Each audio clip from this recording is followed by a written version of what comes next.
Bonjour à tous, bonjour à toutes, bienvenue sur la chaîne Déclic. Aujourd'hui, nous allons parler du nouveau réseau social du groupe Meta, le groupe qui détient Facebook, WhatsApp, etc., etc. et qui sort donc en concurrent à Twitter qui s'appelle Threads. On en parle juste après ça, c'est parti.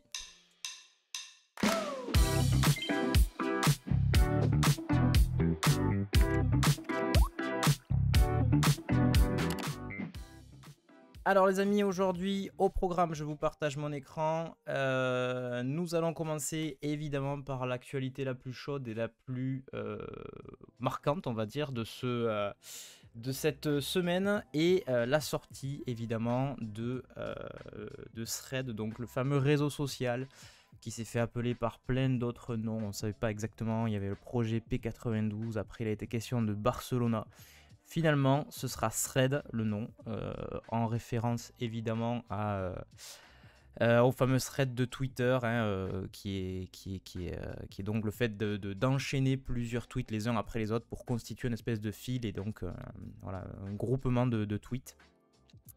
Donc du coup, Threads, c'est certainement un petit clin d'œil puisque disons, ce nouveau réseau social se veut être une alternative à Twitter qui est un peu dans le mal ces derniers temps, enfin soi-disant, après nous on n'est pas dans les secrets des dieux, mais donc ça fait partie de ces projets un peu pilotes qui vont essayer de mettre fin à l'hégémonie de Twitter qui pour le moment sur la partie micro-blogging on va dire mais enfin voilà, espèce sur ce format un peu d'information instantanée tient les rênes pour l'instant. Donc on commencera avec cet article de Numérama. Très rapidement on passera aussi sur un autre article que j'ai découvert juste avant de lancer le stream. Apparemment Twitter menace Meta de poursuites judiciaires, donc on regardera ça, mais je découvrirai en même temps que vous parce que j'ai pas vu, donc on passera rapidement dessus. On enchaînera également sur TikTok, article de Numérama, et un gros ultimatum qui a été posé à TikTok par la France, puisque vous n'êtes pas sans savoir que TikTok pose un certain nombre de soucis. Salut Atomisty, comment ça va? Coucou à toi, très content de te voir dans le chat. Vous n'êtes pas sans savoir que TikTok a beaucoup de problèmes dans plein de pays en termes de conformité parce que des liens avec, des liens présumés avec le régime communiste chinois, ce qui pose un certain nombre de soucis en termes de sécurité intérieure évidemment. Parce que si tu as ta population qui est écoutée H24 par un régime communiste chinois, forcément, je pense que tu es président au gouvernement, ça te pose quelques petits soucis. Quid du coup de la France, puisqu'on avait surtout mis en avant les États-Unis qui effectivement travaillaient d'arrache-pied pour essayer de résoudre un peu toute cette situation avec pas mal de... Voilà, je crois qu'il y avait l'un des boss de TikTok qui avait été interrogé et tout, bref. Mais qu'en est-il de la France? Eh bien, il s'avère que le Sénat a un petit peu statué là-dessus, donc on regardera ça. Et ils ont mis un ultimatum de 6 mois pour se mettre en conformité, sans quoi TikTok sera purement et simplement suspendu. Donc là, ça commence à devenir sérieux. Voilà, on regardera ça tous ensemble. Vous avez dû également voir, si vous êtes utilisateur et utilisatrice de Twitter, que votre nombre de tweets consultables est limité depuis quelques jours, donc on en parlera. Et donc voilà, c'est soi-disant une espèce de mesure anti-scrapping qui a été mise en place. Vous savez, le scrapping, c'est cette pratique qui consiste à aller prendre en fait purement et simplement voler du contenu sur internet et pomper un peu toute la data. Donc on reviendra très rapidement là-dessus avec quand même une petite solution que je vous pousserai si jamais vous voulez pas subir cette petite limite, puisque si j'ai bien compris la limite est faite côté front, donc normalement on devrait avoir moyen de la contourner. Ensuite on parlera, alors on sera sur un site dont on n'a pas l'habitude, zonebourse.com. Il s'avère que le rachat par Adobe de Figma ne se passerait pas si bien que ça, en ce sens que la CMA, du coup, qui est un peu le gendarme une autorité, on va dire, qui gère et qui contrôle les rachats, si j'ai bien compris, parce que je ne suis pas du tout spécialiste de la bourse, pourrait faire une enquête approfondie sur ce rachat dans un but de vérifier, on va dire, le côté... voilà, ça serait plus dans une démarche antitrust, quoi, puisque Figma domine vraiment le marché. on va dire en termes de création graphique, il y a Figma, Adobe XD et Sketch qui sont les principaux. Et donc le rachat par Adobe, qui a déjà Adobe XD et de Figma, pose un certain nombre de problèmes. Donc du coup, il y aurait potentiellement une enquête pour voir si cet achat peut être validé ou pas. Alors que ça fait quand même quelques temps hein, qu'on sait que c'est passé, mais pour autant, c'est remis en cause. Donc on lira cet article qui est fort intéressant. On testera un plugin Figma également que l'ami Sony Rouault nous a partagé du coup dans son petit thread hebdomadaire. Du coup, je vous rappelle, le jeudi c'est gratuit, très très cool sur Twitter si jamais vous voulez aller voir. Et il a partagé un très très bon plugin pour animer les textes que j'ai trouvé très très intéressant. Hello Timmy, hello Sin, hello Bentaou, là il y a tout le monde qui arrive. Hello tout le monde, très content de vous voir ce matin. Je suis désolé, j'étais en train de lire mon petit programme tranquille. J'avais pas vu qu'autant de monde était arrivé. Coucou Timmy, coucou Sin, très très cool de vous accueillir. Hello Benta, j'espère que tu vas bien. Donc on découvrira aussi ce petit plugin pour animer des textes directement dans Figma, très très cool, j'ai testé ça hier, c'est simple mais efficace et je pense que ce côté animation de texte, vous savez quand vous scrollez dans vos pages et que le texte apparaît, une espèce de voilà avec un effet stagger, vous savez des textes un peu décalés, c'est plutôt efficace et c'est quelque chose qui est assez tendance dans la partie je dirais, voilà, en termes de web design, d'animation, etc. Il y a pas mal de gens qui utilisent ça, donc ça peut vous intéresser. Et après, le reste, ce sera quelques petites infos en plus que je vous partagerai ça et là, avec une que j'ai trouvée qui est un peu qui est en lien avec le Tour de France. Donc voilà, je me suis mis un peu dans l'actu chaude, on va dire. Vous allez voir, c'est très rigolo. Enfin, c'est un truc que j'ai trouvé plutôt rigolo à vous partager. Alors, ce matin, c'est cool parce que je pense, à mon avis, j'anticipe qu'il va y avoir un petit peu de monde potentiellement. Parce que j'ai l'impression que tous les streamers sont décédés. Ce matin, j'ouvre Twitch et je vois qu'il n'y a pas Sean, il n'y a pas Nowtech, il n'y a pas tous les principaux qui font des matinales. Et je soupçonnerais du coup que tout ce petit monde soit à la TwitchCon, puisque, je ne sais pas si vous le savez, mais ce week-end aura lieu la TwitchCon, qui est un peu la messe annuelle des streamers Twitch. Voilà, c'est tout simplement un événement qui a lieu. Il y en a 2 par an si je ne me trompe pas. Un qui concerne plus le continent européen et un plutôt pour le continent américain. Et donc là, effectivement, c'est celui, c'est au niveau Europe. Non, tu as juste tué la concurrence, ouais. J'aimerais bien, mais enfin, j'aimerais bien, non, pas forcément, parce que ce serait pas rigolo si j'étais tout seul. Mais si ça pouvait être la preuve qu'on fait des streams de qualité, c'est sûr que ça me ferait très très plaisir. Mais non, j'apprécie chacun et chacune de mes confrères et consoeurs. Donc voilà, on a tous nos petites façons de streamer, nos sujets préférés, etc. etc. Donc voilà. Donc je soupçonnerais que tout ce petit monde soit à la TwitchCon, effectivement. Donc l'espèce d'événement qui a lieu cette année du coup à Paris. Donc c'est assez exceptionnel, c'est en France. D'habitude ça tourne un peu. Je crois que l'année dernière c'était... Je sais pas, c'était pas Amsterdam, un truc comme ça. Où ils vont annoncer toutes les grosses news et où je pense que ça va être très très attendu cette année parce que beaucoup de hype autour de la sortie de Kick, le concurrent de Twitch. Beaucoup de discussions aussi sur tout ce qui a été remis en cause, vous savez, en termes de partenariat, etc., en termes de rémunération. Voilà, il y a pas mal de choses côté Twitch qui dérange un petit peu. Et l'arrivée d'un concurrent tel que Kick qui a réussi à quand même à bien faire parler de lui, avec notamment des transferts de streamers. On assistait un peu au mercato. On a l'impression de voir le transfert de Cristiano Ronaldo. Et voilà, on est vraiment rentré dans ce genre de jeu. Et du coup, je pense que ça les met un peu à mal. Donc je pense que ça va être hyper intéressant et potentiellement la semaine prochaine lors de la matinale je vous partagerai de la news hyper chaude, on verra, mais je pense que ça va être très très très écouté cette petite messe twitchesque. Alors on va commencer du coup les amis, on va attaquer du coup avec un premier article de Numérama. Alors je vous en avais parlé, déjà il y a quelques temps, mais c'était pas aussi concret. On savait, alors de mémoire, le dernier article qu'on avait lu ensemble, ils annonçaient que ça serait courant en juillet, effectivement que ça allait sortir. Là c'est début juillet, donc c'est sorti hier si je me trompe pas. Non, le 5 juillet, avant-hier. Donc le groupe Meta, je vous rappelle, groupe Meta qui détient Facebook, WhatsApp, Instagram. Je sais pas s'il y en a d'autres, là j'en ai pas en tête. Mais bon, voilà, pour les plus gros, on va dire. projeté depuis pas mal de temps de lancer un projet concurrent à Twitter pour, pour l'écouler, hein, tout simplement, et pour essayer de récupérer un peu cette face, on va dire, des réseaux sociaux type microblogging. Hein.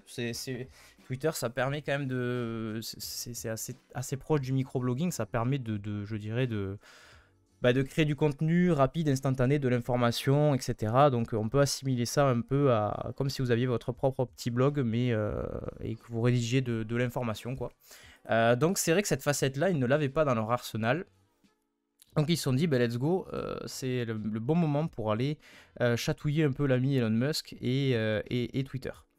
Donc il y a eu quelques fuites notamment de visuels, de comment ça allait être présenté. On savait déjà que ça serait en fait un Twitter-like en termes de présentation, en termes d'UX. Mais salut coach. Yo Alexis, c'est mon pote, comment tu vas? Ça fait plaisir de te voir. Du coup, on savait que ça allait être effectivement une UX très, très, très Twitter, avec une UI pour le coup beaucoup plus Instagram. Voilà. Donc c'est la rencontre de l'UX de Twitter et de l'UI d'Instagram. Et bah, finalement, c'est exactement ça. Donc les fuites étaient bien, bien bonnes. Bien, ben parfait, très content. Coucou un PX à la fois.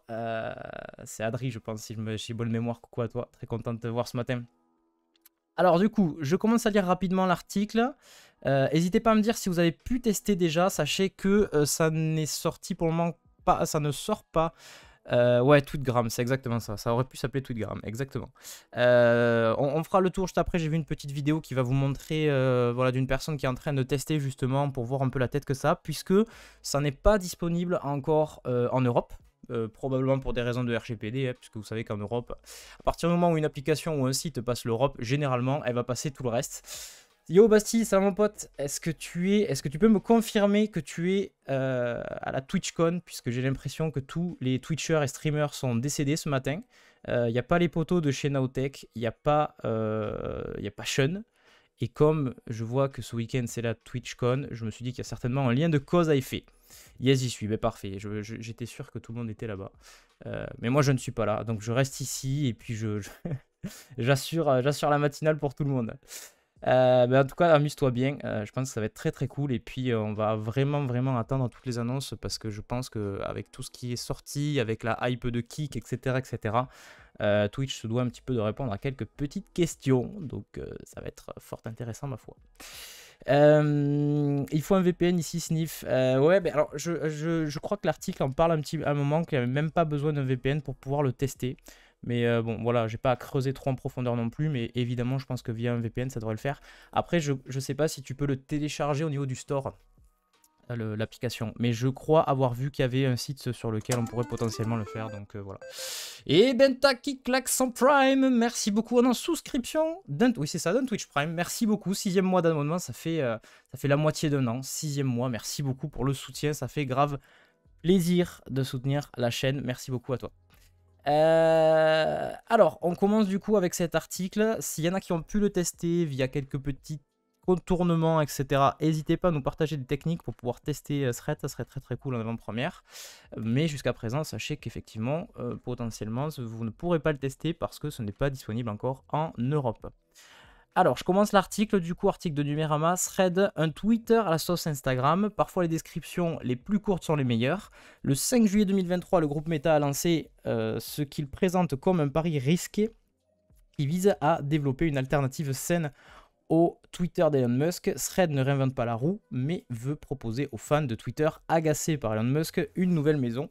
Son interface est grandement similaire à celle de Twitter. Je vous rappelle, je vous partagerai une vidéo. Je peux peut-être la faire maintenant même, en même temps que je lis. Ouais, non, je vais lire un petit peu l'article et puis je vous la partagerai. Comme ça, vous pouvez voir un peu la tête que ça a quand on est sur l'application. Donc si Thread n'est pas encore disponible en France, il est déjà possible de l'installer sur un iPhone ou sur un Android en bidouillant un petit peu. Donc visiblement il y a un article là-dessus. Voilà. Comment télécharger le remplaçant Twitter par Instagram, comment ils disent, blablabla. Alors très rigolo, j'ai vu pour celles et ceux qui aiment un petit peu le web créatif que la page d'accueil de Thread, je l'ai partagé sur mon Discord Anto par le web d'ailleurs, c'est du Three.js, donc vous pouvez voir qu'il y a de la 3D, etc. Regardez-moi ça, c'est magnifique. Et donc ils ont fait le petit logo Le petit logo de Thread, donc c'est une espèce de landing page parce que je pense qu'ils n'ont pas encore complètement terminé le site. Et derrière, c'est du Three.js. Donc voilà, un petit peu de 3D, ça fait toujours plaisir. Et alors, comment ils disent du coup, blablabla, le site n'est pas encore actif, mais possible à terme. Nanana. Ok. Sur Android, facile que. Système d'exploitation. Ouais, bah écoutez, je piche pas trop. Je vous partage quand même l'article, comme ça au moins, si jamais vous voulez aller creuser et tester vous de votre côté, voilà, je vous l'enverrai. Vous pourrez regarder un petit peu ce que dit Numérama. Bref, je continue. Donc, s'il n'est pas encore disponible en France, il est possible de l'installer en bidouillant un petit peu. Nous l'avons fait le 6 juillet à 1h du matin, au moment du lancement. Voici nos premiers retours après 3-4 heures dans l'application, pour une vingtaine de publications et de discussions. Alors, Adam Mosseri, le patron d'Instagram, le reconnaît lui-même, le pari Thread est très ambitieux. Pour cause, les nouveaux réseaux sociaux qui ont percé ont toujours proposé de nouvelles choses qui ont apporté des nouveautés à Internet. Et ça, c'est vrai qu'effectivement, c'est un petit peu le pari et la chose un peu différente, on va dire, d'habitude, c'est que quand un réseau social est lancé, surtout par un gros comme le groupe Meta, en règle générale, c'est qu'il y a quand même ben voilà, une espèce je dirais, d'éléments différenciants. Or là, absolument pas. C'est vraiment du copier-coller et c'est parfaitement assumé. Donc, est-ce que ça va retomber? Là, pour le moment, il y a la hype qui fait que beaucoup de gens se sont inscrits, l'ont testé. D'ailleurs, on regardera un petit peu les chiffres, mais ça risque, ça peut retomber comme un soufflet. Et on sait très bien que ce qui fait qu'un réseau tient sur la longueur, ben, c'est justement ça, c'est le fait de... en fait, je me suis embrouillé. Ce que je voulais dire, c'est ce qui fait qu'un réseau fonctionne, c'est qu'il tient sur la longueur. Et on l'a vu notamment avec Mastodon, que ça avait été un petit peu compliqué. Beaucoup de gens s'étaient inscrits et puis finalement, c'était retombé aussi vite. Donc voilà, à voir combien de temps ça va tenir. Avec Thread, Instagram espère récupérer les usagers de Twitter tout en attirant les amoureux d'Instagram vers le microblogging, alors que la plupart d'entre eux n'ont jamais été intéressés par Twitter. Donc c'est là que ça va être aussi intéressant. Hello, oula, pas facile de bon matin. Nitnerok. Je sais pas si c'est comme ça que ça se prononce. Coucou à toi. Un PX à la fois. Mais du coup, si ça passe, la RGPD, c'est que de point de vue data, c'est pas dingue. Ben, alors, je ne sais pas si c'est pas dingue. Moi, je pense que surtout, en fait, quand ils doivent se mettre en conformité, à mon avis, le process doit être méga long. Et à mon avis, je pense qu'ils vont déjà vouloir tester d'autres marchés avant de commencer à se casser la tête à venir au niveau européen. Parce que ça va être beaucoup plus compliqué. Donc, s'ils arrivent à bien, je dirais, voilà, à bien mettre en place le concept, à faire en sorte que tout fonctionne bien et à voir qu'ils ont envahi le marché et que ça tient sur la longueur, là, ils passeront à la vitesse supérieure et ils vont scaler, je pense. Parce que si d'entrée, ils commencent à se mettre des contraintes, parce que je pense qu'au niveau RGPD, quand tu gères un réseau social comme celui-ci, ça va être très compliqué. Ben avant de rentrer sur des marchés comme ça un peu plus tricky, peut-être que tu testes ton concept pour voir à quel point tu arrives à percer, quel est ton taux de pénétration de marché, et une fois que tu vois qu'effectivement ça a bien pris, que tu as réglé quelques soucis, etc., là tu t'attaques à d'autres trucs pour vraiment scaler et puis bouffer le monde, quoi. À mon avis, c'est un peu comme ça que ça doit être pensé. Mastodon n'est pas suffisamment accessible aussi. Ouais, c'est vrai, Timmy, qu'il y a eu pas mal de reproches sur ça, où les gens disaient, mais le problème c'est qu'au début, comment on t'embarque, etc., au niveau UX, tu comprends rien en fait. Tu piges pas trop en fait comment est-ce que ça fonctionne, c'est un petit peu nouveau et il y a beaucoup de gens qui ont passé la route parce que bah, justement l'onboarding qui est quelque chose de très important quand tu testes. Je pense que si Bastille est encore là, il ne me contredira pas. La partie onboarding est hyper importante, notamment ben voilà, sur des produits digitaux avec des gens, surtout sur du grand public, avec des gens qui peut-être ne sont pas tous des aficionados voilà, de l'UX, qui vont chercher, qui vont creuser, etc. Ils testent, ils voient que ça fonctionne pas, ils arrêtent, quoi. Ça va aussi vite que ça. C'est comme ça, c'est juste mon prénom à l'envers. Oh, ok, Corentin. Ok, je vais dire Corentin sera plus simple à mon avis. Merci pour le petit tips, le petit easter egg. Un PX à la fois et les utilisateurs de base sont beaucoup trop élitistes, les Linux. Ah, là je rentrerai pas dans ce genre de débat, mais c'est rigolo que tu le soulignes. Donc du coup, alors la chose qui est hyper importante, effectivement, c'est qu'on rencontre deux publics. On nous parle souvent d'Instagram tout simplement parce qu'effectivement, Meta a bien pris l'angle de dire ce fameux réseau social Thread va être très lié à Instagram. Déjà, pour vous connecter, il vous faut passer par un compte Instagram. Et je pense qu'ils vont exploiter justement le nombre d'utilisateurs qu'ils ont pour balancer de la pub de partout. Et c'est là aussi que c'est hyper intéressant par rapport à d'autres concurrents, c'est que enfin, Meta dispose quand même d'une base d'utilisateurs qui est juste énorme. C'est ce qu'ils disent d'ailleurs dans l'article suivant. Et c'est là que je pense que ça commence un peu à faire flipper Elon Musk. Donc ils disent avec Thread, Instagram espère récupérer les usagers de Twitter tout en attirant les amoureux d'Instagram vers le microblogging, alors que la plupart d'entre eux n'ont jamais été intéressés par Twitter. Le réseau social d'Elon Musk a moins de 400 000 utilisateurs, Instagram en a 2,5 milliards. Donc on n'est pas du tout à la même dimension. À terme, Mark Zuckerberg vise le milliard d'utilisateurs sur Thread, de quoi enterrer Twitter. Et s'il y arrive, ouais, ça va être très très dur, quoi. En termes d'annonceurs et tout le monde va se barrer là-bas, quoi. Donc déjà que c'était compliqué, voilà. Après, encore une fois, il faut pondérer, puisque on parle donc d'Instagram, 2,5 milliards, mais c'est vraiment pas du tout les mêmes cibles. Je pense que c'est pas du tout les mêmes cibles. Donc voilà, mais il est indéniable qu'ils vont récupérer quand même sur la masse, ils vont récupérer du monde, et ils vont probablement faire un start beaucoup plus rapide, ils vont commencer beaucoup plus vite et beaucoup plus fort que l'aurait fait n'importe quel, je dirais réseau social lambda qui se serait lancé. Et d'ailleurs, il le souligne un petit peu plus loin dans l'article, on va voir, mais il y a déjà des gros comptes qui sont apparus, ils ont déjà réussi à faire migrer des gens sans avoir à poser un billet, ou alors on n'est pas au courant de ça, mais voilà, il y a beaucoup de gens déjà qui ont migré. Ou tout du moins qui ont au moins créé un compte, quoi, voilà, qui ont fait la démarche de créer un compte. Sans surprise au démarrage, Thread s'appuie sur Instagram. Meta aurait tort de s'en priver. Pourquoi repartir de zéro quand on peut potentiellement attirer 2,5 milliards de personnes? Thread est aujourd'hui une application à télécharger séparément, mais tout laisse à penser qu'il pourrait un jour mieux être intégré aux autres services de Facebook, donc Instagram, WhatsApp, Messenger ou Facebook. Voilà, c'est vrai que j'avais pas souligné Messenger, mais bon, vous avez bien compris, Meta, Facebook, Messenger, ça va avec. Thread ne pose que très peu de questions à ses utilisateurs. Veulent-ils un compte public ou privé? Quelle bio souhaitent-ils importer? Quelle image de profil? Donc ça, c'est quand on embarque un petit peu au début. D'ailleurs, on le voit un peu sur ces captures d'écran. Et ensuite, donc une fois son compte configuré, Meta propose de s'abonner à ses amis Instagram déjà présents sur Thread. Donc ils doivent détecter automatiquement si déjà vous êtes en contact sur Insta, bim, ça vous les suggère, mais pas ceux de Twitter. Voilà, ça c'est petite nuance. Une belle occasion de constater que ces deux cercles sont rarement les mêmes, ce qui laisse penser qu'il sera difficile de tout transférer.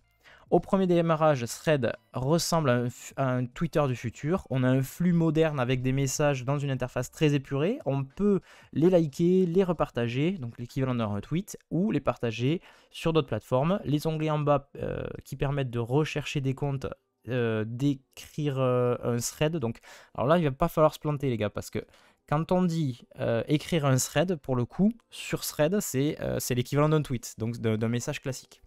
Par contre, quand on sera sur Twitter, dire j'écris un thread, ça sera vraiment un thread, c'est-à-dire une succession de tweets. Donc attention à pas confondre.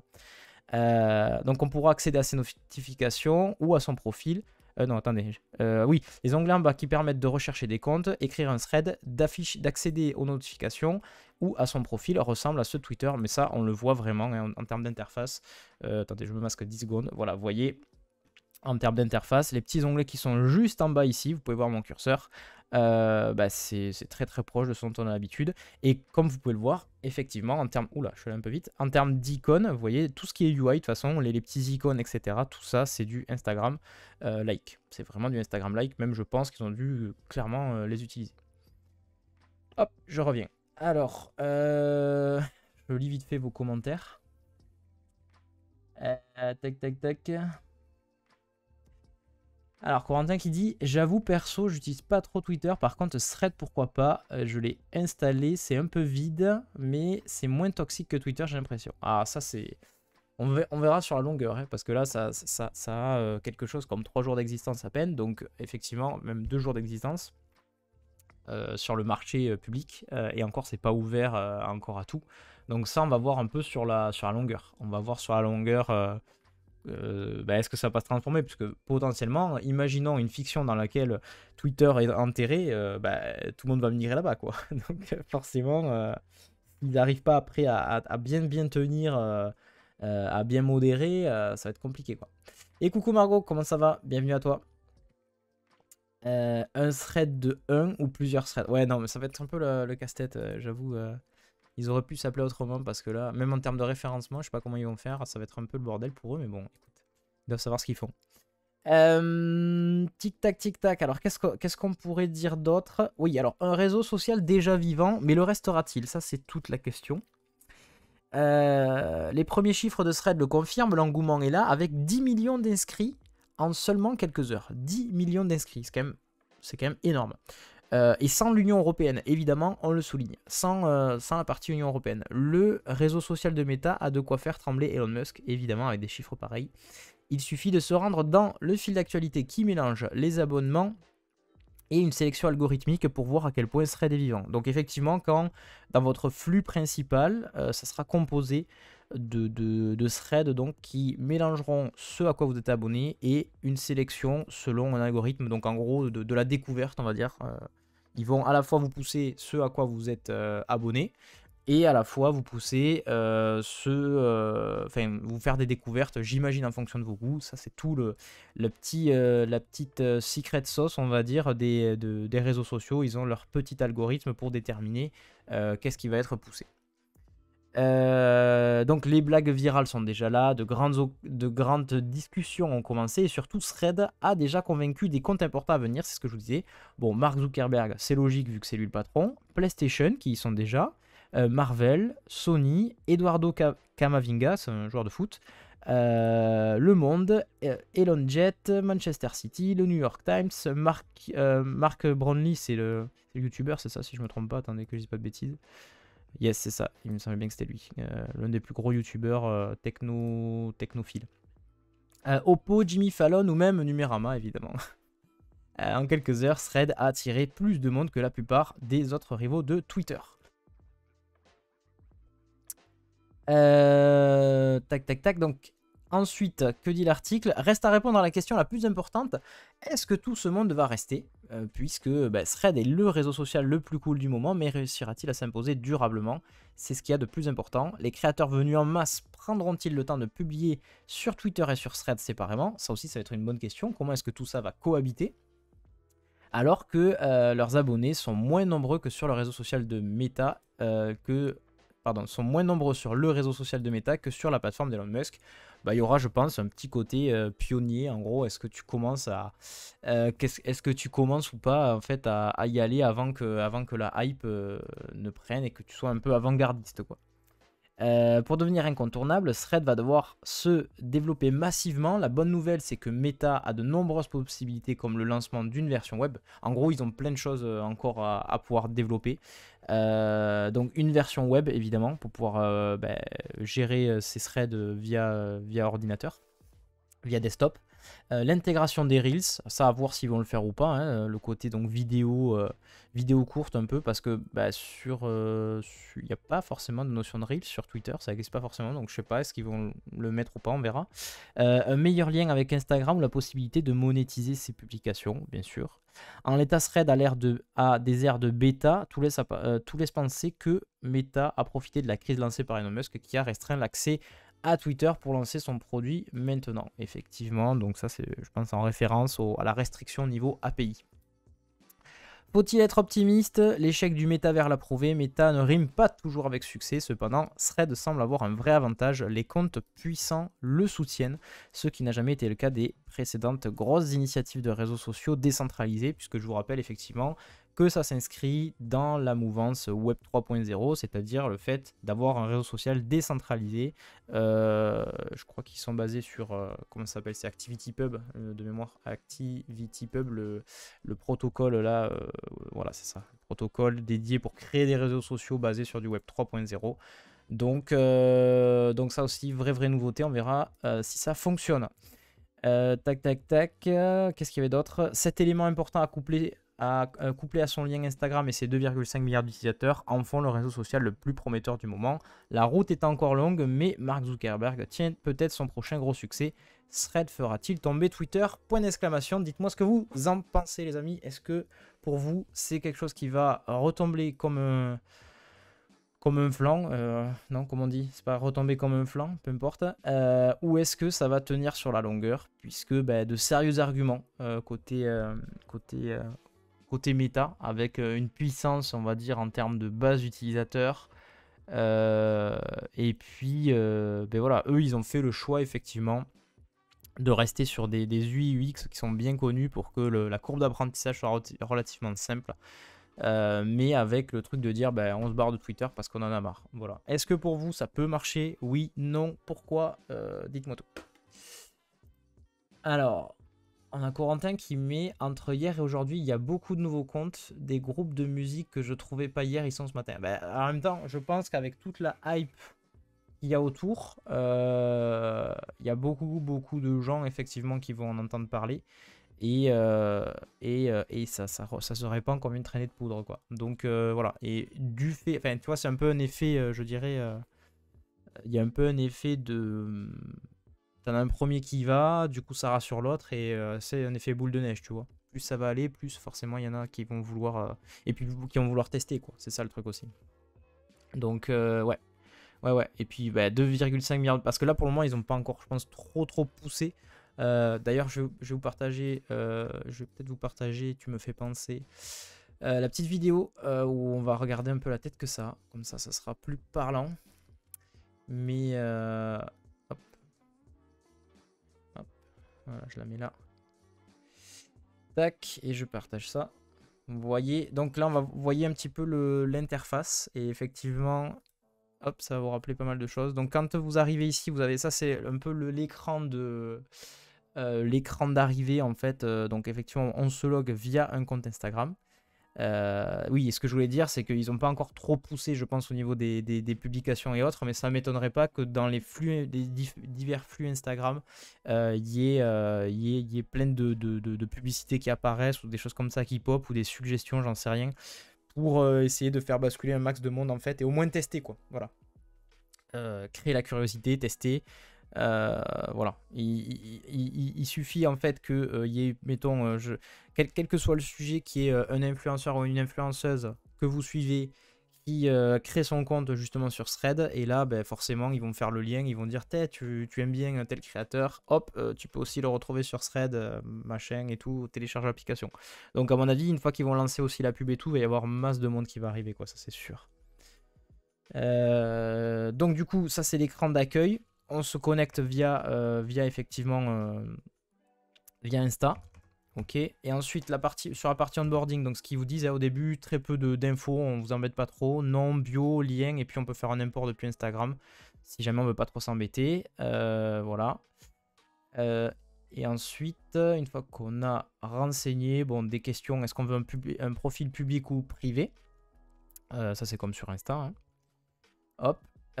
Et ensuite, on vous suggère déjà des comptes en faisant le lien avec Instagram, ce que vous avez déjà, les comptes que vous suivez déjà ou autre.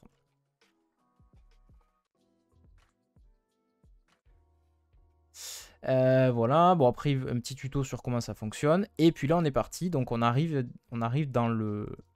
Hop, une fois qu'on a... Voilà, on arrive directement sur cette interface là. Qui donc est ce fameux thread, on va dire, cette espèce de flux dans lequel vous allez pouvoir commencer à trouver du contenu qui a été publié. C'est très proche de Twitter, hein. S'il y a des gens qui ne connaissent pas Twitter, c'est vraiment c'est très proche. Il n'y a pas plus à dire, quoi. Ils ne sont pas trop embêtés, ils n'ont pas trop cherché à innover ou autre. Et donc vous pouvez commencer à scroller effectivement vers le bas et avoir de l'information comme ça un peu instant, ce qui est un peu l'intérêt de Twitter. C'est ça, c'est de partager, c'est du microblogging, quoi. C'est de créer de l'info courte mais instantanée pour pouvoir être tenu au courant. Voilà un petit peu. Alors, Corentin qui dit l'onboarding via Insta est monstrueusement efficace, en 2 clics tu es dessus. Ben, je pense que c'est volontaire, hein. Ils ont vraiment cherché à faire quelque chose de très simple, volontairement simple. Déjà pour eux, ça demandait, je pense, moins de boulot. Et puis surtout, ça demande moins de travail d'apprentissage, on va dire, par rapport aux utilisateurs. Voilà. Et donc après, quand on écrit, effectivement, en bas, donc quand on clique sur les boutons du bas, on peut créer donc Start Thread, donc commencer à créer un thread, et puis taper du texte. On peut mettre une pièce jointe. Et par défaut, est-ce que... Alors, je ne sais pas s'il y aura une limite ou pas en termes de nombre de textes. Voilà, donc on peut mettre une pièce jointe. Ok. Et après, c'est publié. Ok, bon, il n'y a rien de fou. Et après, alors, on peut faire un repost ou une citation. Donc ça, je pense que c'est l'équivalent. Un repost, c'est un retweet classique. Et puis une quote, ça doit être l'équivalent d'un retweet cité. Voilà, une citation. Ok, et je voulais voir après, alors je regarderai ça plus tard, mais je sais pas s'il y a une limite en termes de nombre de caractères ou pas, exactement comme sur Twitter. Quelle est-elle, etc. J'en sais rien. Après, c'est rigolo, c'est très joli cette petite UI. J'aime bien cette petite. Là, comment ils ont mis les réponses. Avec des petites bulles, comme ça on peut apercevoir en fait les personnes. Ça, c'est rigolo. Bon, après, il y aura certainement d'autres. Ça va évoluer avec le temps, mais c'est vrai que comme ça, ils partent d'une base un peu commune que tout le monde connaît, quoi. Bref, voilà un petit peu pour l'aperçu, la petite vidéo aperçu de la tête que ça a. Et donc très rapidement, avant de conclure un peu là-dessus, parce que je vais pas vous casser la tête toute la matinale sur ça, j'ai vu effectivement dans Blog Nouvelles Technologies que Twitter menace Meta de poursuites judiciaires au sujet de l'application Thread. Donc on va juste regarder en deux mots les infos pour voir s'il y a un truc important. Twitter a mis en garde contre d'éventuelles poursuites judiciaires à l'encontre de l'application Thread de Meta, un nouveau concurrent du célèbre site de microblogging. Cette décision fait suite à l'affirmation de Meta selon laquelle l'application a acquis de nombreux stupéfiants. Oula, je pense qu'ils sont plantés. Ah non, un nombre stupéfiant, je suis pas réveillé, a acquis un nombre stupéfiant de 30 millions d'utilisateurs au cours de sa première journée, blablabla, bon ok. Une lettre adressée à Zuckerberg, PDG de Meta, obtenue par Semaphore, accuse l'entreprise de s'approprier illégalement des secrets commerciaux en employant d'anciens employés de Twitter. Ah ok, donc en fait ils font venir des mecs chez eux pour essayer d'avoir un peu le secret de comment fonctionne Twitter. Ok, la lettre révélée par Semaphore affirme que Meta a intentionnellement embauché des personnes qui avaient accès aux infos confidentielles et aux secrets commerciaux de Twitter. Oui, parce que Twitter a viré beaucoup de gens ces derniers temps, si vous n'êtes pas au courant. Ok, d'accord. Non, je pensais qu'ils allaient les attaquer, moi, plus sur le côté... comme ça s'appelle Thread en fait, ben voilà, et que ça pique un peu le concept, l'UX, etc. Il n'y a pas vraiment de... Je sais pas s'il y a de la jurisprudence sur ce genre de truc, en mode... tu as le droit, mettons, de prendre une UX. On s'était posé la question, je sais, la dernière fois, notamment avec TikTok, qui s'est fait pomper son concept de vidéo là, que tu scrolles comme un abruti de haut en bas. Ben voilà, ce concept-là était largement piqué par plein d'autres réseaux, et je sais pas dans quelle mesure est-ce que tu as des droits de propriété intellectuelle ou pas sur une UX ou une UI. Après bon, si c'est la réglementation américaine, ça va être le Far West, j'imagine, donc il ne doit pas y avoir de règles. Bref. Beaucoup de J, bonjour tout le monde. Oui, Twitter ne va pas se laisser faire. Fallait pas les virer, c'est clair. C'est la revanche de... C'est un peu l'arroseur arrosé là pour le coup. C'est un peu ça. Bon voilà. Voilà un petit peu pour ce petit tour de thread. Donc ben, on regardera ça attentivement. N'hésitez pas à tester si vous le pouvez. Sinon il vous faudra attendre que, ben, voilà, que ce soit conforme RGPD et que ça arrive sur le marché européen. Pour pouvoir tester vous-même. Voilà. Alors, du coup, on va enchaîner sur notre sujet. Décidément, j'ai le hockey, je suis désolé. Autre sujet, du coup, toujours par Numérama. Il s'agit toujours d'un réseau social. On va parler de TikTok. TikTok qui a 6 mois pour se mettre en conformité en France avant d'être suspendu. Donc là, on a une deadline qui est relativement serrée. Puisque vous allez voir tout ce qu'il demande, on va dire, en contrepartie pour pouvoir, entre guillemets, être aux normes est assez énorme. Ils ont une liste de courses qui est bien remplie, ils ont tout ça à faire, je vous le citerai juste après. Alors, que dit l'article? Une opacité manifestement voulue, c'est ainsi que la commission d'enquête sénatoriale a décrit les opérations de TikTok. Les sénateurs ont rendu leurs conclusions dans un rapport publié le 6 juillet 2023, donc hier. La commission lancée au mois de mars avait pour but de lever le voile sur l'exploitation des données et la stratégie d'influence de TikTok. Après plusieurs mois d'enquête et d'interviews, les parlementaires sont sans appel. Les manquements de TikTok en matière de régulation et de transparence sont nombreuses. Face à ces manquements, les sénateurs ont choisi l'ultimatum. La commission a décidé d'accorder à TikTok un délai de 6 mois pour se mettre en conformité avec un certain nombre de choses, a déclaré le sénateur Claude Malhuret, le rapporteur de la commission, lors de la conférence de presse organisée pour la remise du rapport. Faute de coopération, nous demanderons que des mesures d'urgence soient prises, pouvant aller jusqu'à une suspension de l'application. Ce qui ferait, j'imagine, la part belle pour, pour les VPN qui seraient très contents de ce genre de choses. Bref, les conclusions des sénateurs sont sans appel. Il existe des risques évidents du fait des liens avec la Chine. Peut-on ainsi lire dans le résumé du rapport de la commission d'enquête. Les sénateurs pointent un problème majeur pour la sécurité nationale. Les entreprises chinoises sont en effet soumises au contrôle du gouvernement chinois, puisque des cellules du Parti communiste y sont implantées. Les golden shares, des actions qui donnent un droit de veto sur certaines décisions de la firme, sont aussi un moyen pour les autorités de garder la mainmise sur la plateforme. Donc apparemment, effectivement, les autorités chinoises auraient ces fameuses golden shares, donc qui sont des actions, donc des parts de l'entreprise en quelque sorte, qui leur permettraient de mettre aussi des droits de veto et donc de contrôler directement ou indirectement TikTok.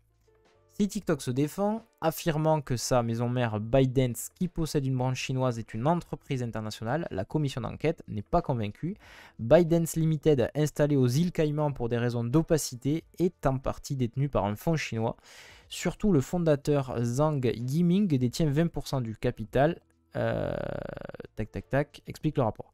Or, cet entrepreneur est contrôlé de près par le gouvernement chinois, ce qui remet en question son indépendance décisionnelle. Donc, effectivement, en fait, c'est une succession de plein de choses qui font croire que le gouvernement chinois peut agir sur TikTok de plein de manières.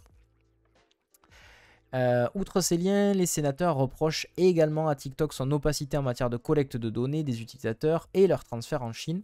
Selon Jean-Noël Barrot, ministre délégué chargé de la transition numérique, interrogé par la commission d'enquête, TikTok serait un très mauvais élève en matière de RGPD. La CNIL ne dit pas le contraire en estimant que les données prélevées sont trop nombreuses et circulent bien plus que sur les autres plateformes partagées avec des prestataires dont TikTok ne donne pas les noms. Donc voilà, il y a aussi la façon dont ils traitent la data qui est vraiment très border et ça circule beaucoup trop selon eux.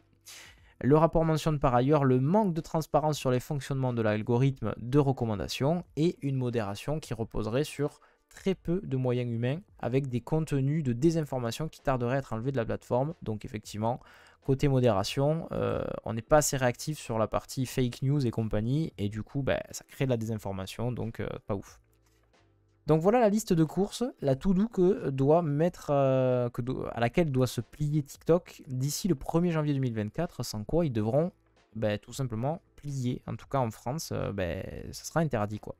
TikTok apporte des réponses aux questions... Alors ça c'est le premier point. Il faut que TikTok apporte des réponses aux questions posées sur le capital, le statut, les actionnaires de la société ByteDance, des détails sur le fonctionnement de l'algorithme, ainsi que des informations sur la localisation et les sociétés qui fournissent les ingénieurs de TikTok, des informations sur la nature des données des utilisateurs transférées en Chine, des précisions sur le projet Clover, équivalent européen du projet Texas que TikTok a lancé aux États-Unis et qui doit permettre de stocker à terme des données utilisateurs européennes au sein de l'UE. Une clarification des statuts de la société, une séparation effective avec la Chine, une mise en conformité avec le DSA, bref, il y a beaucoup de choses. Et une mise en place d'un vrai moyen de contrôle de l'âge. Donc tout ça, en tout, il y a 20 propositions et ils ont 6 mois pour les mettre en place, sachant qu'ils ont déjà eu, il y a déjà eu des discussions en fait, et c'est ce qu'ils disent un petit peu dans l'article, c'est que ils ont l'impression que ça risque d'être compliqué en ce sens qu'ils ont déjà eu tenté de dialoguer, on va dire, depuis pas mal de temps, et donc le délai de 6 mois qui peut paraître court, en réalité... ça fait surtout suite, on va dire, à plein d'échanges, on va dire, avec TikTok qui n'ont pas été fructueux. Si le délai peut paraître très restreint avant une éventuelle suspension de la plateforme, il ne l'est pas réellement, donc voilà, c'est ce qu'ils disent. Or, durant les 4 mois d'enquête de la commission, TikTok est resté dans le flou sur son organigramme, la nature des relations avec le gouvernement, bon, ils répètent toujours plus ou moins la même chose, quoi. Donc c'est très problématique parce que ça veut dire que de façon très concrète vous pourriez ne plus pouvoir utiliser TikTok tout simplement d'ici la fin de l'année, enfin début d'année 2024, si jamais il n'y a pas une mise en conformité, et visiblement ça va pas trop dans ce sens-là pour le moment, quoi. Donc après, je crois qu'il y a un moment où il tempère un peu en disant que voilà, si déjà il y a de l'échange et que ça commence un peu à échanger, peut-être que ça pourrait être remis en cause. Mais là actuellement, étant donné qu'il n'y a pas vraiment de, enfin, que TikTok reste hyper flou et qu'ils ne sont pas comment, ils n'essayent pas d'être un petit peu souples par rapport à la législation française, et ils n'essayent pas d'échanger, il y a vraiment, ça va que dans un sens, ben forcément, eux, ça les chatouille un petit peu, le gouvernement, et donc ben, ils sont obligés de poser un ultimatum, quoi, tout simplement. Voilà pour cette partie. On va enchaîner sur un autre sujet un petit peu différent. On va parler de Adobe et de Figma. Alors, sur un site qu'on n'a pas forcément l'habitude d'aller stalker, mais force est de constater que l'article est assez intéressant. Si je dois vous faire le résumé très rapide, donc Adobe, que vous connaissez, hein, la société Adobe, qui est en possession de beaucoup de logiciels de création, hein, Photoshop, Illustrator, InDesign, XD, j'en passe, c'est des meilleurs, Lightroom, etc., After Effects, Premiere Pro, bref, a racheté il y a quelques mois de ça maintenant le logiciel Figma, qui est un logiciel hyper utilisé par les designers, notamment c'est très utilisé pour la partie web design. Donc dans nos métiers du numérique, on va dire, on rencontre très souvent Figma, qui a réussi vraiment à exploser de par sa proposition, qui ont été très je dirais novateurs. Déjà c'est eux qui ont apporté ce côté collaboratif. Vous pouvez tout à fait concevoir des interfaces et travailler en équipe, en temps réel, voir le curseur des autres, etc. Et c'est full web, c'est entièrement sur du web, donc tout est synchronisé, il n'y a pas besoin de sauvegarder, etc. Bref, une XP vraiment folle. Et en plus de ça, ça a été vraiment pensé dans un but aussi de rapprocher les designers et les développeurs. Donc il y a beaucoup de choses, puisque le web design est éminemment technique, puisque soumis à des contraintes. À terme, en fait, un design qui est fait dans le cadre d'un web design, il faut savoir que c'est intégré après par des développeurs. Donc forcément, il y a des contraintes techniques à respecter. Si vous ne les respectez pas, ben, ça pourra tout simplement pas être... comment dirais-je, ça ne pourra pas être intégré. Voilà. Hello Papyloïc, merci à toi pour le follow, merci beaucoup. Bienvenue à toi. Donc du coup, Figma a réussi justement ce pari un peu de penser le truc. Déjà, je trouve qu'avec Sketch, on s'était pas mal rapproché, hein, parce que moi j'ai connu une époque où on faisait les web design sur Photoshop. Voilà, Sketch avait apporté déjà une dimension un peu plus web, mais là Figma a mis un cran largement au-dessus. Et donc, grosso modo, le marché se découpait en 3 principaux acteurs, on va dire. Donc, Figma, Sketch et Adobe XD. Et donc, Adobe, ben, plutôt que, voyant qu'ils n'arrivaient pas tellement à lutter, on va dire, contre Figma, eh ben, ils ont posé 20 milliards sur la table. C'est une technique comme une autre. Voilà. Salut, tu peux me montrer tes pops, s'il te plaît? Alors, peut-être plus tard, mais là, c'est pas trop. Je te les montrerai un petit peu plus tard si tu veux. Alors là, ce que tu vois ici, c'est que du Seigneur des Anneaux. Après, j'en ai une flopée en Harry Potter que je vais probablement vendre parce que c'est trop, quoi. C'est vrai que je vous ai jamais parlé de mes pops. Mais voilà. Ouais, Harry Potter, je pense que je vais vendre parce que c'est vraiment... c'est un peu n'importe quoi. Ils en sortent 1 milliard chaque année à des prix complètement débiles. Et donc à l'arrivée... J'en ai combien? Fou. J'ai jamais compté, hein, mais ouais, je sais pas, ça doit se compter en centaines à mon avis. Ça doit se compter en centaines, mais je vais calmer. Enfin voilà, je pense que je vais probablement arrêter parce que c'est très compliqué en termes de stockage, c'est très compliqué en termes de plein de choses. Et donc je pense que je vais en garder quelques-uns, mais je vais en dégager une bonne partie, ouais. Donc voilà, si tu es amateur de Funko Pop, probablement que ça pourra t'intéresser. Bref, revenons au sujet principal. Mokuji qui dit TikTok ne nous manquera pas. Ah, tu n'utilises pas du coup, tu n'es pas adepte de TikTok. Moi j'ai testé personnellement TikTok et je trouve que ça peut avoir du bon si tu t'abonnes. Enfin, c'est comme toujours, hein, comme je dis, c'est que il y a certains réseaux sociaux, bah, ça dépend aussi de comment tu vas comment tu vas en fait les utiliser. Mais si tu t'abonnes au bon compte et que tu es, voilà, que t'es plutôt, regardant sur ce que tu follow, exactement comme sur Twitter, hein, les gens ils disent c'est toxique et tout. Moi j'ai plusieurs comptes, je suis hyper strict sur ce que je follow, sur ce que je like, etc. Et j'ai des threads qui sont pas parfaits, hein, mais qui sont quand même 80% clean, quoi, tu vois, et qui sont intéressants. Donc TikTok ça peut être bien. Après moi j'avoue que j'ai beaucoup de mal avec ce truc de scroller comme un idiot là, et surtout d'être pris dans ce truc. C'est vraiment une spirale infernale, je trouve. Et, euh, et donc autant les premiers je les trouvais assez intéressants, mais très vite après ça déviait et ça me... Voilà, pas plus continué. Donc des fois quand j'ai besoin de m'abrutir un peu, je vais sur Insta et je fais un peu de Reels, tu vois. Mais même Insta, j'y vais beaucoup moins qu'avant. Donc voilà, bref.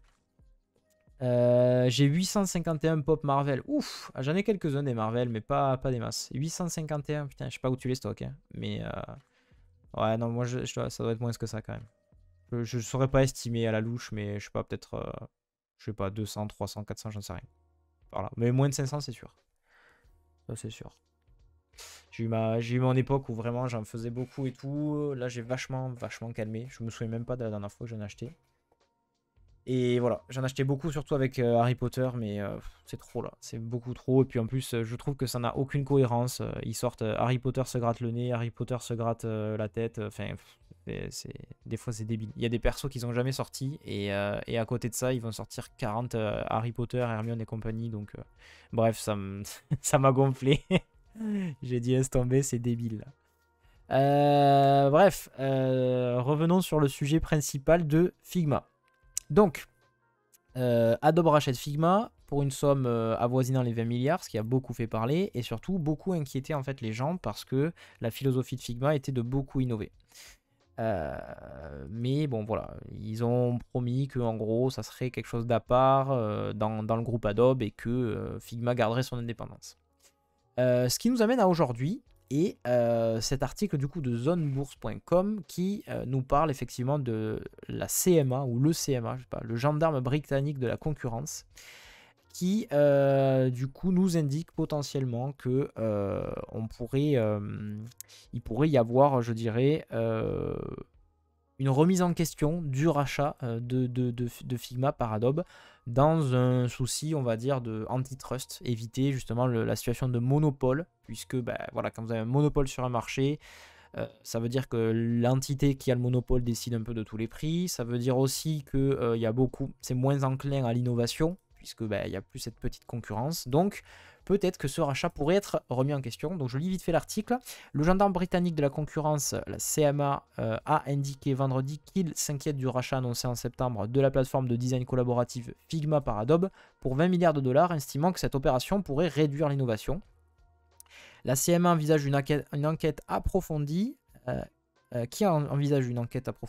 estime que la concurrence entre les deux entreprises américaines a stimulé les investissements dans le développement de logiciels proposant des outils de création d'interfaces graphiques et que cette importante rivalité pourrait être perdue si l'accord se concrétise. Le régulateur, qui pourrait à terme décider de bloquer l'opération, se dit aussi inquiet dans le domaine de la conception créative d'images, vidéos ou animations, où Adobe est un leader, mais où Figma est une menace concurrentielle émergente. La CMA estime là aussi que leur rivalité est importante pour l'innovation. En 10 ans seulement, Figma, qui compte aujourd'hui 850 employés, s'est imposé comme un outil de référence dans de très nombreuses entreprises, notamment plusieurs des mastodontes de la technologie, au point de concurrencer des sociétés établies comme Adobe. Au bout du compte, le rachat pourrait entraîner des coûts plus élevés et un moindre choix pour les entreprises britanniques, poursuit la CMA, qui donne 5 jours ouvrables à Adobe pour répondre à ces inquiétudes, faute de quoi elle ouvrira une enquête approfondie. La CMA fait couler beaucoup d'encre en mettant son veto fin avril à une autre grosse fusion d'entreprises américaines, le rachat de l'éditeur américain de jeux vidéo Activision Blizzard par Microsoft pour 69 milliards de dollars. Donc ça c'est peut-être, je ne sais pas si vous connaissez ou pas, mais effectivement ceux qui sont fans de gaming, Microsoft qui avait pour ambition de racheter Activision Blizzard et ça fait tout un foin, mais pareil dans un but d'éviter le trust, enfin d'éviter une espèce de position dominante et donc voilà. Donc on va voir si ça débouche sur autre chose ou pas, ou est-ce que non, ça en restera là, mais visiblement, ben, il pourrait y avoir une enquête qui annulerait complètement le rachat. Moi j'ai du mal à croire qu'aujourd'hui ça puisse être possible, mais voilà, on a des cas comme effectivement Activision qui traînent en fait et qui sont toujours en cours. Tant qu'on est sur Figma les amis, je vais vous parler d'un petit plugin que l'ami Sony Rouault nous a fait découvrir au travers de son thread, donc très très cool. Le jeudi c'est gratuit, donc ça vous pouvez le retrouver pour le moment sur Twitter, peut-être sur thread dans pas longtemps. Donc tous les jeudis, effectivement, Sony partage des ressources qu'il utilise lui en tant que graphiste. Et donc il a partagé ce petit plugin Figma qui s'appelle du coup, tac tac tac, c'est Animate Text, ouais c'est ça. On peut retrouver la page ici, voilà. Animate Text et on va le tester tout de suite, donc on va faire un petit try pour voilà, je pense que ça peut pas mal vous intéresser, notamment sur voilà, quand on fait en fait des sites. Alors attendez, je vais essayer on va essayer de tester ça vite fait, hop, voilà, on va faire un petit texte. Alors on va faire quelque chose de très simple, je vous préviens, hop, on va faire un texte, mon super titre trop cool. Ok, on va le passer, mettons, en 120. Tac. Et ensuite, ici, on va rajouter un texte. On va faire un petit lorem ipsum pour simuler, on va dire, voilà, quelque chose qui existerait dans la vraie vie. Tac. Hop, hop, voilà. Je vais mettre mon texte, je vais réduire la taille, je vais mettre quelque chose comme, je sais pas moi, du 24, allez, on s'en fout. C'est vraiment pour le test. Hop. Voilà.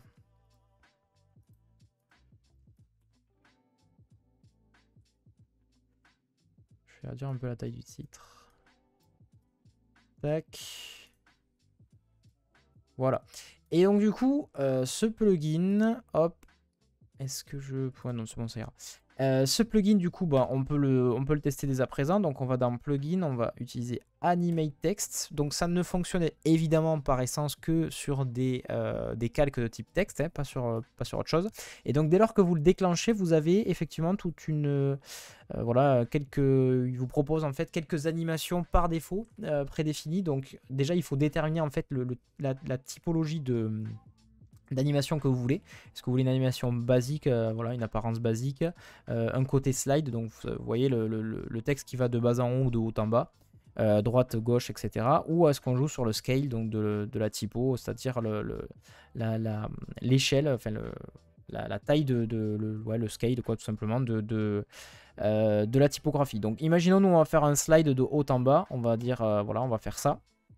Là, on accède en fait à un autre panel, un nouveau panneau, qui nous permet donc déjà, si jamais vous faites un over sur ce petit rectangle animation preview, vous pouvez voir ce que ça rend pour le moment avec tous les, comment dire, les settings qui ont été définis. Mais vous pouvez modifier un petit peu ces settings. Donc vous avez la possibilité d'animer soit par lettre, soit par mot, soit par ligne, soit par paragraphe. Ok. Donc par exemple sur mon titre, je vais dire ok, tu vas m'animer par... on va lui dire, tu vas m'animer par... Ouais, par lettre, ça va être un peu long, non? Non, vas-y, par lettre. Non, par mot, par mot. On va faire par mot. Donc, est-ce que je veux de haut en bas, de bas en haut, de gauche à droite, de droite à gauche? Bon, on va dire qu'on va aller de bas en haut pour nous. Voilà. Ensuite, donc la direction. Ok, forward, backward. Donc, vous pouvez voir, en fait, est-ce qu'on part de la fin ou est-ce qu'on part du début, tout simplement. Le délai, la durée et le stagger. Le stagger, en fait, ça va être si jamais là j'anime, imaginons par mot, donc chaque mot va être découpé et va avoir sa propre animation. Et donc le stagger, ça va être en fait quel est le délai entre le décalage, on va dire, d'apparition entre chaque mot. Donc si je mets un stagger, mettons, de 75, hop, vous pouvez voir qu'il y a 75, alors je pense que ça va être en millisecondes potentiellement. Il y en a 75 qui séparent chaque mot. Si par contre je mets quelque chose comme, je sais pas moi, 300, imaginons, donc 3 secondes, non, 0,3 secondes, vous voyez, tac, tac, tac, tac, tac, c'est beaucoup plus lent, il y a 0,3 secondes qui séparent en fait les animations. Daily des 5 minutes expéditives, dit Atomisty. Ah, toi, tu fais des daily souvent qui sont très efficaces, j'ai l'impression. Mais du coup, c'est cool parce que tu viens plus rapidement avec nous, c'est cool. Donc, on va mettre, mettons, 100, donc 0,1 seconde à peu près. Ok. L'offset, j'imagine, ça doit être le décalage de bas en haut. Faut voir. Ouais, voilà, c'est ça. Donc, on peut faire un gros offset ou un offset beaucoup plus court. Ouais, de base, c'est 50, ça me va très bien. On peut choisir le easing. Donc, le easing, ça va être est-ce que votre animation, par exemple, comment est-ce qu'elle va être. Comment définir le easing? C'est pas simple ça. Ouais, le plugin est très cool. Ça s'appelle Animate Text. Ça a été partagé par Sony et c'est vraiment très cool. Le easing, donc, ça va être en fait comment votre animation va se jouer. C'est-à-dire que quand vous montez, par exemple, je vais essayer de faire un dessin. Ça, c'est votre. Ah, attendez. Ça, c'est votre état initial, imaginons. Et ça, non, on va même partir de plus bas. Ça, c'est votre état initial. Ça, c'est votre état à l'arrivée. Donc, soit vous pouvez avoir un easing linéaire, donc du coup, ça va bouger normalement. Soit vous pouvez avoir un easing. Alors, il y a le out et le in. Donc, en gros, ça va être j'accélère au début et puis je ralentis beaucoup à la fin. Ou alors, au contraire, je pars tout doucement et puis j'accélère à la fin. Vous voyez, donc en fait, c'est comment. C'est compliqué de faire avec ses mains d'indiquer, mais le easing, c'est vraiment de se dire quel est comment mon animation se joue. Est-ce qu'elle est plus rapide au début et plus courte, moins rapide à la fin, etc. Tout en sachant qu'à l'arrivée, ce sera toujours la même. C'est-à-dire que si vous définissez que votre animation dure, mettons, 0,1 seconde, que vous soyez rapide au début et lent à la fin ou le contraire, à l'arrivée ça fait toujours 0,1 seconde. Voilà, donc vraiment c'est cool parce qu'on peut définir tout un tas de petites choses, avoir directement la preview et ensuite il n'y a plus qu'à cliquer sur Animate et hop, en fait ça va vous dupliquer, donc vous pouvez voir sur la partie de gauche, ça va vous conserver en fait votre titre d'origine que maintenant je peux masquer du coup. Et ça va me permettre d'avoir mon animation. On va faire pareil sur ce texte-ci aussi. Donc là, pour le coup, ce qu'on va faire ici, c'est qu'on va faire une animation. Attendez, laissez-moi réfléchir. Bon, on va faire pareil. On va faire un haut bas. Sauf que là, on va animer par ligne cette fois-ci. Ça sera mieux. Et puis, voilà. Bon, on va laisser tel que, on va pas trop se casser la tête. Et on fait animate. Donc toujours pareil, là, il va créer en fait une copie et il va conserver le texte de base. Et donc là, j'ai mes deux animations qui sont jouées. Si jamais je fais une petite preview du coup en termes de prototype, donc je vous rappelle, on peut faire une preview en faisant, depuis la nouvelle version Figma, on peut faire un shift espace. Hop, vous allez voir mon animation se jouer dans quelques instants. Voilà. Donc je peux repeat. Bon, j'ai pas trop décalé, donc voilà, je pense que je pourrais faire beaucoup mieux, mais là on s'en fout, c'est plus pour le test. Et effectivement, ben, j'ai une animation par mot pour le titre et une animation par ligne. D'ailleurs, je pense que celle par ligne, j'aurais dû la jouer un peu mieux. Alors, après, je sais pas si par contre on peut rééditer. Ce que je sais, c'est qu'il y a d'intéressant, c'est qu'on peut restore les preview settings. C'est-à-dire que si vous avez fait une animation sur un texte et que vous n'avez pas envie de la refaire, reprendre toutes les. Enfin, vous retapez de refaire tous les. Comment dirais-je, les réglages et compagnie, vous pouvez restaurer en fait les settings précédents, donc ça c'est plutôt cool. Et comme ça, vous pouvez animer un peu toute votre maquette et avoir quelque chose d'un peu plus sympa. Cet effet d'apparition de texte comme ça, par mot, etc., c'est quelque chose qui est très à la mode et beaucoup de gens qui l'utilisent. Donc je pense que ça peut potentiellement intéresser pas mal de monde. Voilà pour cette petite démo, je vous partage le lien sur Community, qui est l'espace du coup communautaire de Figma, sur lequel vous pourrez tester un petit peu ce petit plugin. Et n'hésitez pas, si ça vous plaît, à aller mettre un petit commentaire, je pense que ça fait toujours plaisir. Voilà les amis, en termes d'actu, j'avais d'autres petites choses à vous partager. Je sais pas si on va tout lire parce que je vois que le temps est passé relativement vite. Donc ce qu'on va faire, c'est je vais quand même vous partager quelques autres actus, mais je vais y passer plus rapidement. D'abord, toujours Twitter, hein, c'est vraiment Twitter qui fait l'actu en ce moment. Pourquoi Elon Musk a-t-il limité la lecture des tweets? Donc ça, je sais pas si vous avez constaté ou pas, mais ces derniers temps, vous pouvez consulter moins de tweets en fait. Vous avez une limite en fonction de si vous êtes abonné ou pas, etc. Et donc en fait, Elon Musk a justifié cette limite pour viser un dispositif anti-scrapping. Donc en fait, voilà, il y a beaucoup de données qui est pompée côté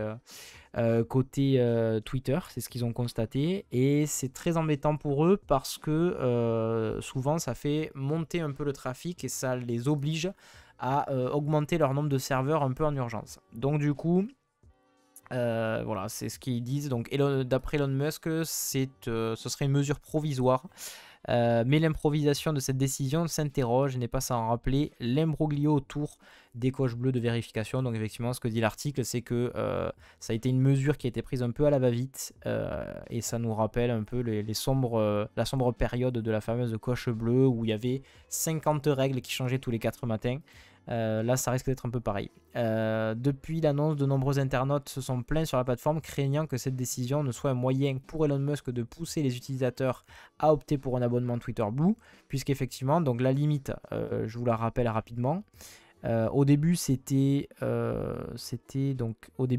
600 posts pour les gens qui n'ont pas de compte Twitter Blue et 6000 par jour, hein, et 6000 posts pour ceux qui l'ont, 300 si votre compte était nouveau. Et là, il a poussé un petit peu plus. Ils ont dit non, finalement, c'est un peu limitant. Et donc, du coup, si vous payez, vous avez 10 000 par jour. Si vous ne payez pas, vous avez 1000 par jour. Et si vous êtes un nouveau compte, vous avez 500 par jour. Voilà. Donc forcément, ça va inciter encore plus et justifier le fait de passer à Twitter Blue et donc de payer tous les mois. Donc voilà pour cette petite actu, mais sachez qu'il y a une solution, puisqu'apparemment cette restriction est faite côté front, pour celles et ceux qui sont un peu dev. Donc il y a une extension qui est sortie, une extension Chrome que je n'ai pas testée personnellement, qui permet en fait justement de contourner ça et de revenir sur l'interface, on va dire d'origine, avant que cette mise à jour ait été mise en place, et donc de contourner un petit peu cette restriction. Donc j'ai vu ça dans cet article de Tom's Guide, donc je ne l'ai pas dit précédemment, mais c'est un article de blog du modérateur évidemment, hein. Et donc comment s'appelle cette extension? Tic-tac, j'ai pas le nom, attendez. Voilà, Old Twitter Layout 2023. Donc si jamais vous êtes effectivement utilisateur et utilisatrice de Twitter, sachez que vous pouvez contourner cette restriction. Et l'extension est compatible sur Chrome, Mozilla et sur Edge. Donc Chrome et tous les dérivés, hein, c'est une extension Chrome. Donc tous les Chromium, ça passera. Et ça vous permettra du coup d'éviter de devoir payer, etc. ou d'avoir une limite. Voilà, donc je vous partage ce petit article. Vous en faites ce que vous voulez. Perso, j'ai pas testé, donc après je peux pas vous garantir, mais normalement ça devrait bien fonctionner. Mokuji qui dit merci à Elon de toujours nous motiver à tester les autres apps. Ouais, non, mais lui il est incroyable. Il est incroyable. Il a quand même, il faut lui reconnaître, il a une tenue de conduite. Enfin, il a ses idées et il reste vraiment ancré dessus, quoi. Ça c'est très.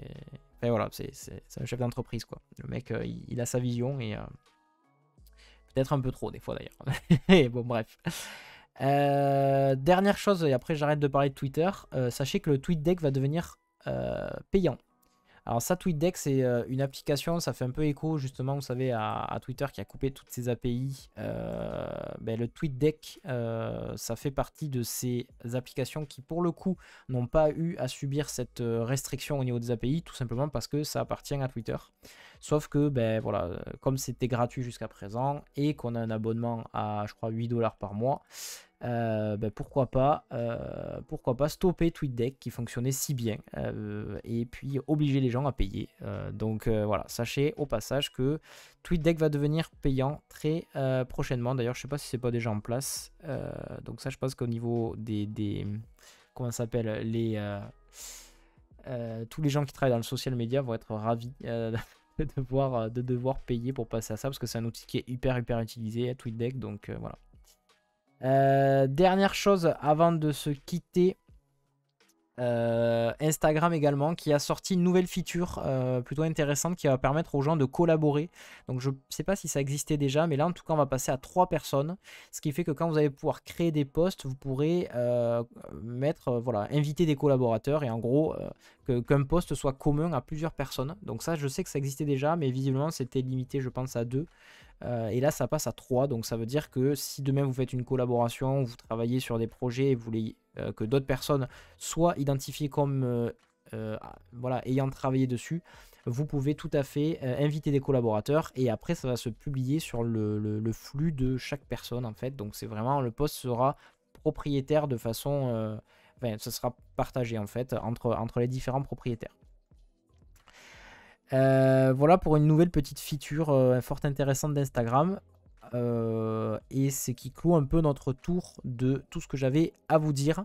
Je voulais juste vous parler d'une petite actu aussi que j'ai vu passer sur ZDNet que j'ai trouvé rigolote. Donc en ce moment se joue le Tour de France que vous connaissez probablement, hein, donc en cyclisme.